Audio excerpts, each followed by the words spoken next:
Assalamualaikum warahmatullahi wabarakatuh. Perkenalkan, nama saya Nizar Evan Nur Hafiz dari Teknologi Rekayasa Otomasi Angkatan 2024. Di sini saya akan menjelaskan apa itu pemodelan dan kontrol PID. Yang pertama adalah permodelan tank level adalah proses menggambarkan dinamika perubahan ketinggian cairan dalam sebuah tangki berdasarkan nilai masuk, inflow or outflow. Prinsipnya itu mengikuti neraka massa, ya, laju perubahan volume dalam tangki sama dengan laju aliran masuk dikurang dengan laju aliran keluar. Persamaan umumnya dapat ditulis dengan ADHT atau DT sama dengan Q input T waktu dan juga Q output T. Tujuan pemodelan ini menjadi dasar perancangan sistem kontrol dan memahami respon tinggi cairan terhadap perubahan debit untuk menjaga ketinggian pada set point tertentu. Model tank level dengan kontrol proporsional digunakan untuk mengatur debit masuk agar ketinggian cairan tetap mendekati nilai set point.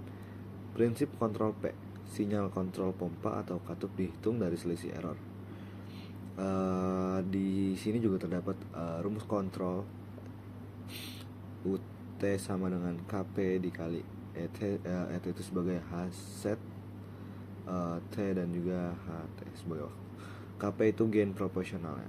Karakteristik sederhana dan mudah diimplementasikan di simulink. Cara kerjanya jika tinggi air lebih rendah, maka kontrol itu meningkatkan debit masuk. Jika lebih tinggi, debit masuk dikurangi. Lalu ada model mass spring damper, yaitu terdiri dari massa atau M yang dihubungkan dengan pegas dan peredam atau damper. Sistem ini banyak digunakan untuk mempresentasikan getaran mekanik, suspensi kendaraan, dan peredam getaran mesin. Prinsip dayanya itu sebagai gaya total yang bekerja pada massa mengikuti hukum Newton 2 yang berbunyi sigma F sama dengan md kuadrat x dt kuadrat, dengan gaya pegas sebagai Fk dikurang Kx, gaya peredam Fc sama dengan min C dx per dt, gaya luar Ft. Persamaan gerak lengkapnya tercatat seperti berikut, dan juga tujuan pemodelannya itu mengetahui respon terhadap Xt terhadap gaya masukan, mempelajari perilaku osilasi, peredaman, dan juga kestabilan. Lalu ada transfer function, langkah konversi ke fungsi alih, ambil transformation Laplace fungsi alih dan gaya masukan ke permainan keluaran, lalu diimplementasikan kepada simulink sebagaimana cara untuk memakai model mass spring damper. Lalu ada model DC server moto.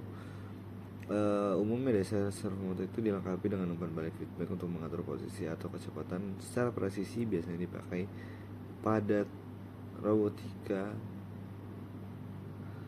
CNC, dan sistem kontrol otomatis.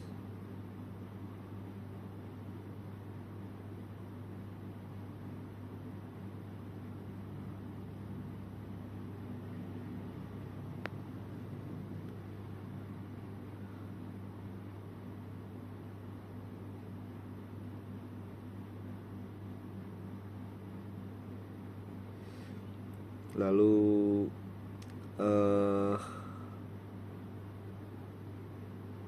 ada peran samaan listrik, tegangan masukan, dan juga persamaan mekanik torsi motor, hubungan kecepatan dan posisi.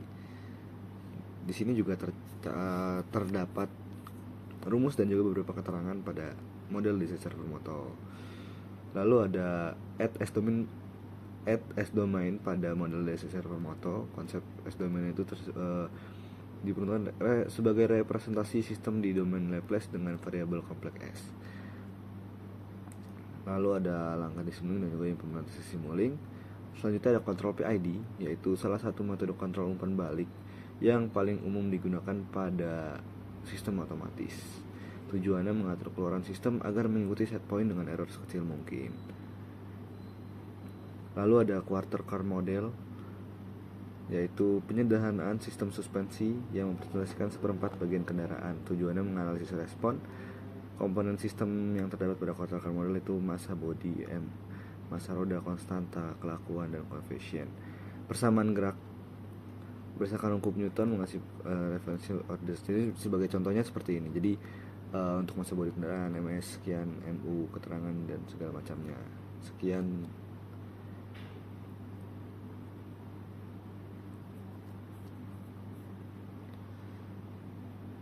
Sekian, terima kasih. Wassalamualaikum warahmatullahi wabarakatuh.